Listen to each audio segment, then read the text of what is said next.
Bienvenidos hermanos, que el Señor les bendiga. Nos encontramos en un nuevo Plat Responde. Nos demoramos un poquito porque ya no han estado tan buenos para preguntar. Se nos juntó Josué, primera y segunda de Samuel. Así que aquí le doy la bienvenida al pastor. ¿Cómo está, pastor? Aquí estamos, contentos de poder compartir nuevamente este tiempo de Plat Responde. Eso, un tiempo esperado por algunos. Hay varios que ya estaban preguntando qué pasaba con las preguntas. Bueno, pastor, lo dejo para que oremos y demos inicio a este tercer Plat Responde ya, pues sí, tercero. Bueno, oremos entonces. Querido Dios, gracias por este tiempo que tú nos estás regalando. Gracias porque particularmente nos permite leer tu palabra y conocerte un poco más. Gracias porque nos das la oportunidad de preguntar y gracias también porque nos das la oportunidad de responder, Señor bendito, con humildad. Gracias por este tiempo. Bendícenos en el nombre de Jesús. Amén. Amén. Amén. Bien, en total tenemos 6 preguntas, así que vamos a seguir siempre con la dinámica que hemos llevado hasta ahora. Una el pastor, una yo, una el pastor, una yo. Así que ahora vamos a ver quién responde la primera. ¿Va usted o yo, pastor? Eliud, dale. Primera pregunta. Está en el libro de Josué. Es la única pregunta que nos llegó de Josué, cabe destacar eso. Dice así la pregunta: ¿por qué en el libro de Josué se habla de la mitad de la tribu de Manasés? Bueno, esta pregunta nos costó harto. Ahí tuvimos que volver hacia atrás en algunas lecturas del pasaje y nos dimos cuenta que la Biblia nos responde solita sobre el tema. Pero aquí le vamos a dar una respuesta a la que nosotros llegamos. La división primeramente es un tema geográfico. Rubén, Gad y la mitad oriental de Manasés solicitaron quedarse al otro lado del Jordán por varias razones, principalmente por la agricultura, porque al otro lado del Jordán, sin cruzar el río Jordán, si ustedes recuerdan el pasaje, estaba en esta campaña de cruzar el Jordán. Bueno, estas 3 tribus se quisieron quedar porque acá los pastos eran buenos, eran agradables para la agricultura. Entonces le piden a Moisés poder quedarse acá. Moisés no estaba muy de acuerdo con esto y les dice que no, pero al final llegan a un acuerdo, se les permite quedar al otro lado del Jordán, pero con la condición de que cuando sus hermanos les requieran y les soliciten para alguna emergencia o para alguna guerra, recordemos que están en un contexto de conquista, ellos iban a ir en auxilio de sus hermanos. Pero aquí se produjo un problema porque tanto Rubén, Gad y la mitad oriental de Manasés levantaron un altar ahí en la mitad de Transjordania. Transjordania es la división del Jordán, divide, y por eso se llama Transjordania. Levantaron un altar ahí. Esto indica la permanencia definitiva de un pueblo en un lugar, porque ya están levantando, entre comillas, un lugar de culto, están levantando un tótem, algo que indica que Dios le había dado ese lugar y que se van a quedar ahí para siempre. Entonces, para el resto de las tribus, esto fue como una ofensa, o sea, básicamente como, bueno, habíamos quedado en un trato, ustedes iban a venir cuando les requerimos ahora y ustedes hicieron un altar como que se van a quedar. Entonces se van a ir a guerra. Bueno, y ahí el texto nos cuenta que al final llegan a un acuerdo, conversan y se detiene esta especie de guerra civil que va a ocurrir en Israel. Pero esto trajo ciertos problemas políticos aquí en este contexto. Por eso se habla de que ahora se le da la tierra a la otra mitad de la tribu de Manasés, porque una mitad había quedado ya al otro lado del Jordán. No tiene nada que ver con una división política en un principio, sino que era una cosa geográfica y que después el texto nos cuenta que hubo un problema por este tótem que ellos levantan, que este altar. Y ahí se levanta como este problema. Eso podemos responder con la primera pregunta. Tuvimos que ver hasta algunos mapas, ¿no? Para ver hasta el río Jordán ahí. Muy bueno. A mí me toca ver el primer libro de Samuel 16, capítulo 16, versículo 14, que dice: ¿qué quiere decir con que el espíritu de Jehová se apartó de Saúl y que ahora un espíritu malo de Jehová se apoderó de él? Bueno, esto hay que irse al Antiguo Testamento en su esencia respecto de lo que es la segunda persona de la Trinidad. ¿Ya? En el Antiguo Testamento el Espíritu Santo, el Espíritu del Señor, no estaba sobre todos los creyentes, era más bien algo particular. solo sobre quienes el Señor tenía o había llamado para un trabajo o una capacitación específica, especial, una labor especial. Esto es lo que se denomina como la capacitación del Señor para cumplir con algún ministerio, con alguna obra. Entonces el Señor no capacitaba a dos personas a la vez para cumplir un mismo propósito, ¿ya? David es quien había sido capacitado para llevar el reino, ¿no? Por tanto, el Espíritu del Señor abandona a Saúl por todos sus pecados y por todo lo que se había llevado en contra de la voluntad del Señor, y lo dejó en sus delirios psicológicos propios. Además, tenemos que agregar que hasta aquel entonces no había una concepción de Satanás como tal, como nosotros la conocemos ahora con esta idea de la revelación progresiva que en Antiguo y Nuevo Testamento nos muestran esto, ni tampoco las influencias demoníacas, como nosotros hoy día sí la podemos entender. Esto solo se comienza a comprender después de la deportación de Babilonia, ¿ya? Así que ahí está un poco la idea. El Espíritu en el Antiguo Testamento actuaba en forma particular, con propósitos particulares, específicos. Ya en el Nuevo Testamento el Espíritu es derramado en todo el pueblo, es más bien comunitario, y está y se mantiene presente, no va saliendo ni entrando a uno de a otro, sino que de quienes son del pueblo está y se mantiene ahí por siempre. Eso, Eliud. Súper bien, súper bien. La tercera pregunta, primera de Samuel 28:15. Esta es una de las más controversiales, yo creo que muchos de ustedes se la estuvieron ahí preguntando. Está Entonces buena, dice, está buena, está buena, está buena. está buena porque, bueno, ahí vamos a dar la respuesta. Dice, Saúl, al no encontrar una respuesta de Jehová y acudir a una vidente, en ese caso, ¿sería genuina la aparición de Samuel? A veces se tiene la idea de que esta aparición no es real, pero aquí vamos a ver. Evidentemente, ahora vamos a ver la respuesta. Efectivamente, quien apareció sí era Samuel. Sin embargo, el texto deja en claro las limitaciones del poder de la vidente. Y esto es súper importante dejarlo establecido. La vidente no tenía ningún poder ni capacidad especial para traer a Samuel desde el más allá hacia a nuestro plano. Ya ella no tenía ese poder. Porque el texto nos va mostrando lo débil que era ella, de que no sabía quién eran sus clientes, si era una vidente tan poderosa, lo mínimo es saber quién eran los que la visitaban. No tenía poder para defenderse, ella busca resguardarse, y cuando aparece Samuel ella queda extremadamente sorprendida con algo que nunca le había ocurrido. Entonces aquí nos dan muestras de que este acontecimiento no es obra de ella, sino que es una obra extraordinaria, y ojo con esto, no regular de Dios. Dios a través de la historia permite cosas no regulares y de forma extraordinaria, que esto no quiere decir que está permitido, sino que ratifica su prohibición porque es algo extraordinario. Lo extraordinario no quiere decir que está permitido, sino que todo lo contrario. Entonces, ojo con eso, no porque Dios permitió esta venida, nosotros vamos a tener contacto con la abuelita que se murió hace 5 años atrás. O sea, esto es algo que ocurrió con un propósito específico. Y el propósito es ratificar la desaprobación de Saúl como rey, porque el rey tenía la labor de ser el paladín, el guardián de la ley de Dios.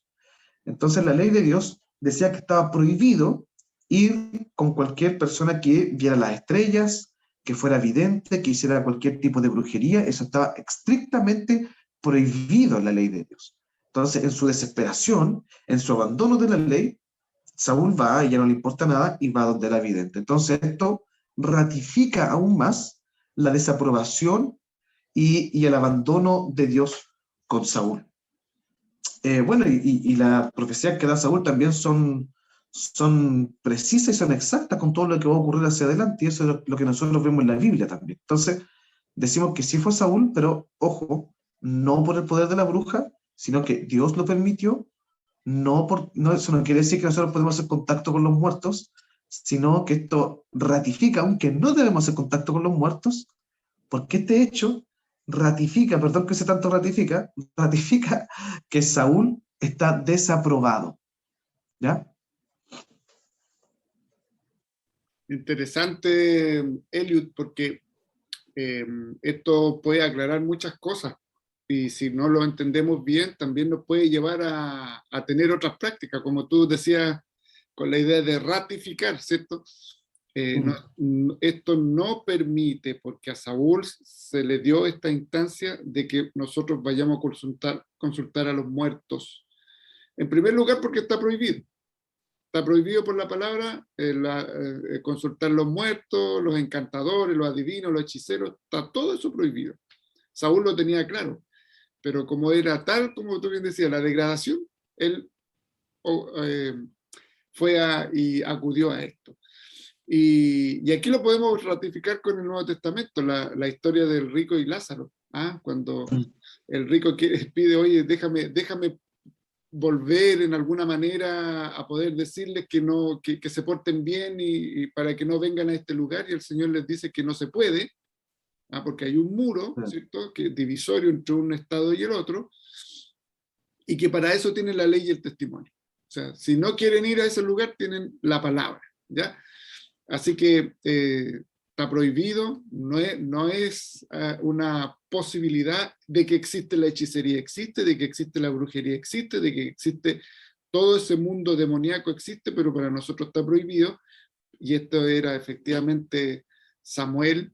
Es como pasarlo una película, ¿no? Una serie así como de los vikingos, el último reino, bárbaro y todo, aquí está, pero increíblemente como para que aparezca una buena escena en ese sentido. Gracias, Eliud. A mí me dio harto para pensar este pasaje. Entonces, vamos a la pregunta 4 ya, ¿cierto? El segundo libro de Samuel, capítulo 1, versículo 1 al 9, respecto al relato de la muerte de Saúl, dice que Saúl murió a causa de la herida de una lanza, pero en el primer libro de Samuel, 31, dice que murió a causa de la herida de una espada. ¿Qué pasó aquí? Bueno, ¿qué pasó aquí? ¿Se equivocó la Biblia? ¿Se equivocó el autor? ¿Alguien miente? A lo mejor por ahí puede ir.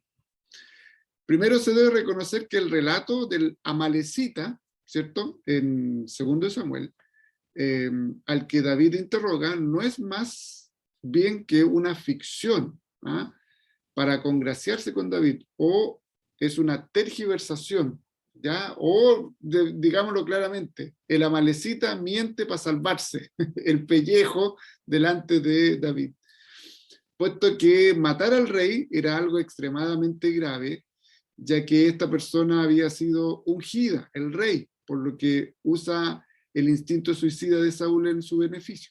Mientras que el relato del primer libro de Samuel, en el capítulo 31, es el acontecimiento real, es lo que ocurre efectivamente, ¿ya?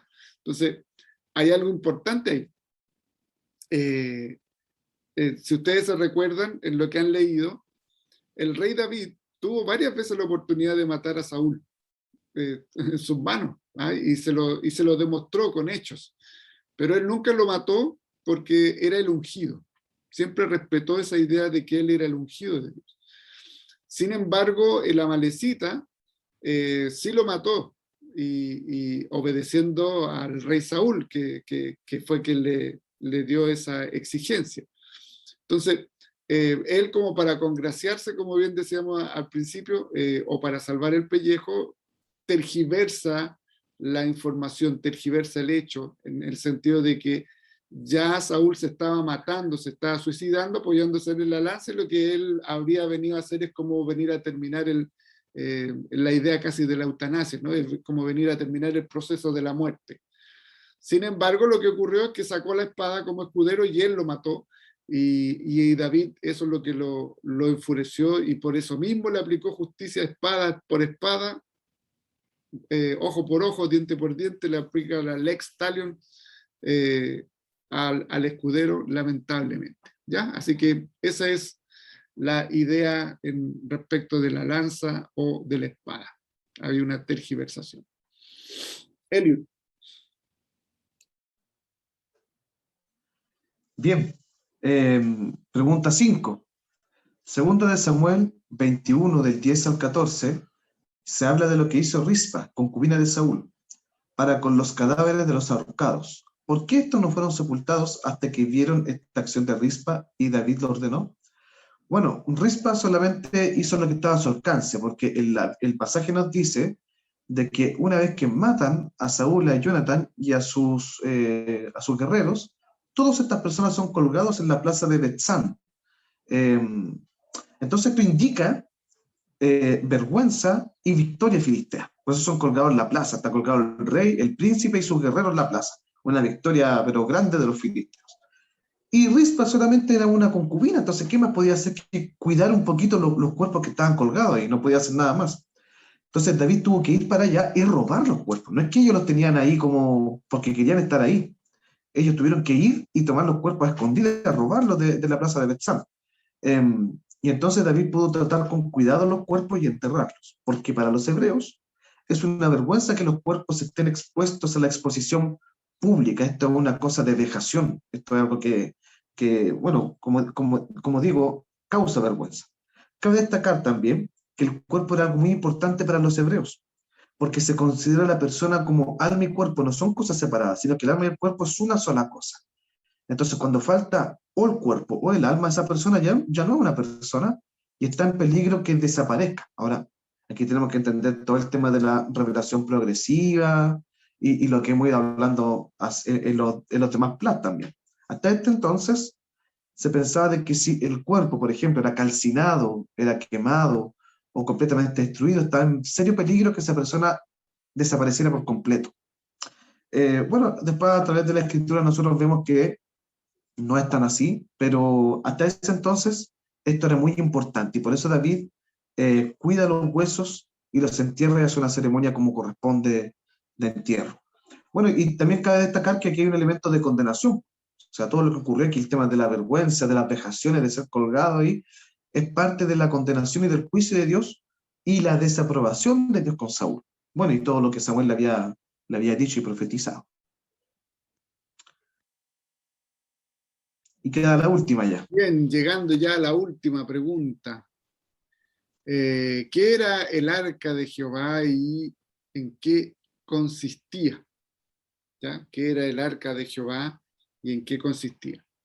Bueno, el arca de Jehová era básicamente un cajón cubierto de oro con los querubines, todas esas sus alas que lo cubren, ¿cierto? Todo que se podía transportar para acompañar al pueblo o a los guerreros. Y esto simbolizaba básicamente el arca, lo que simboliza y en qué consiste es la presencia de Jehová, la presencia de Dios, ¿ya? Entonces, al trasladarlo, iba Dios con el pueblo, iba Dios con los guerreros, iba Dios a la guerra, etc. Así que esto indicaba la presencia del Señor, estaba con los suyos. ¿Ah?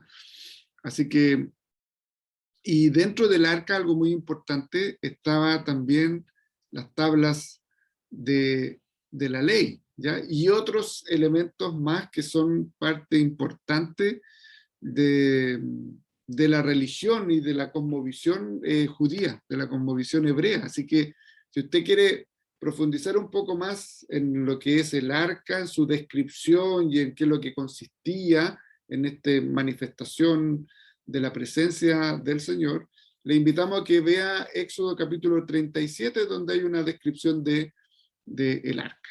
¿Ok? Eso estamos ya con la última, sexta pregunta de este responde. Y cuando tú decías la primera en Josué, no habíamos saltado y había una sola, eso puede revelar dos cosas. O dejamos de leer un tiempo, o leímos muy apurado, o en realidad era todo muy clarito, que no había necesidad de hacer preguntas. Así que igual les animamos, hermano, que nos puedan enviar sus preguntas para que nosotros también podamos tener esa instancia de poder acompañar en este camino de lectura de la palabra. Elio. Sí, hermano, les animamos a que perseveremos con este plan, si entramos en este plan. Miren, siendo realistas, probablemente muchos están atrasados y muchos están tal vez muy atrasados. Pero no desista, siga, continúe. En algún momento yo sé que se va a llegar a poner al día. sea, lo peor que puede hacer es que, pucha, ya me quedé, no sé, en Deuteronomio, estamos en segunda de Samuel. Dele, siga adelante, no decaiga. Están los fines de semana que están libres. Nosotros tal vez, aquí tal vez me estoy yendo por las tabas, pero tal vez vamos a conversar con el equipo y tal vez vamos a dar unos días tal vez de ponerse al día, pero siga adelante. No, lo peor que puede hacer es rendirse.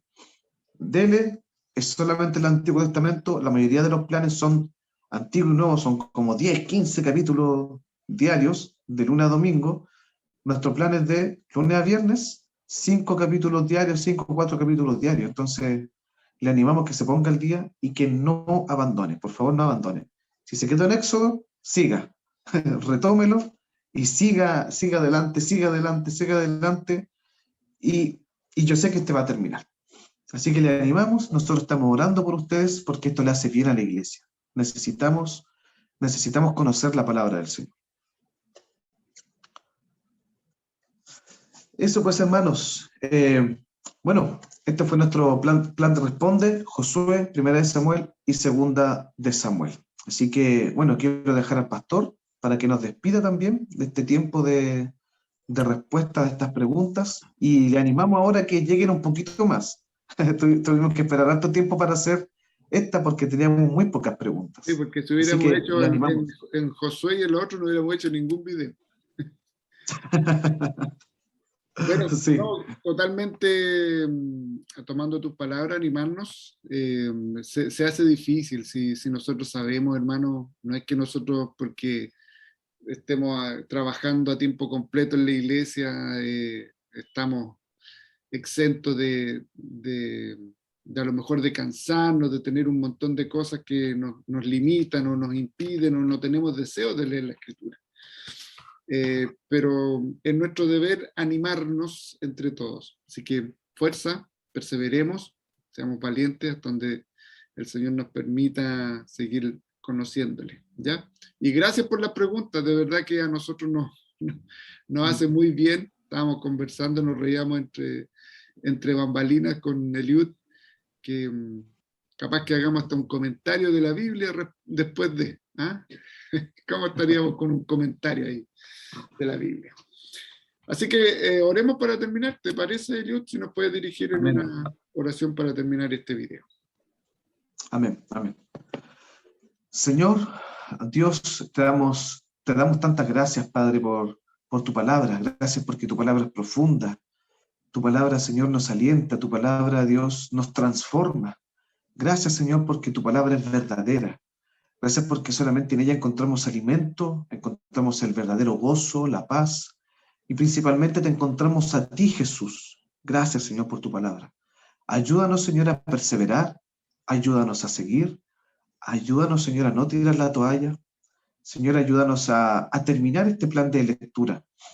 Partimos como 50 y algo, 55, 56 personas, y sabemos que en la realidad probablemente no vamos a terminar todos, pero que sí queremos que al menos la mayoría y un gran número termine. Así que, Señor, te pedimos que tú nos alientes, que tú nos fortalezcas, que tú nos des el tiempo y la sabiduría, Señor, para poder seguir adelante con este plan de lectura.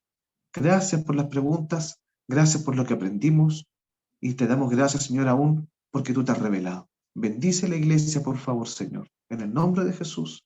Amén. Bueno, hermanos, bendiciones. Que estén bien. Gracias, Eliud. Que el Señor te bendiga también. Nos vemos en un próximo Chao, hermanos. Plan Responde. Chao, chao. Chao, hermanos. Bendiciones.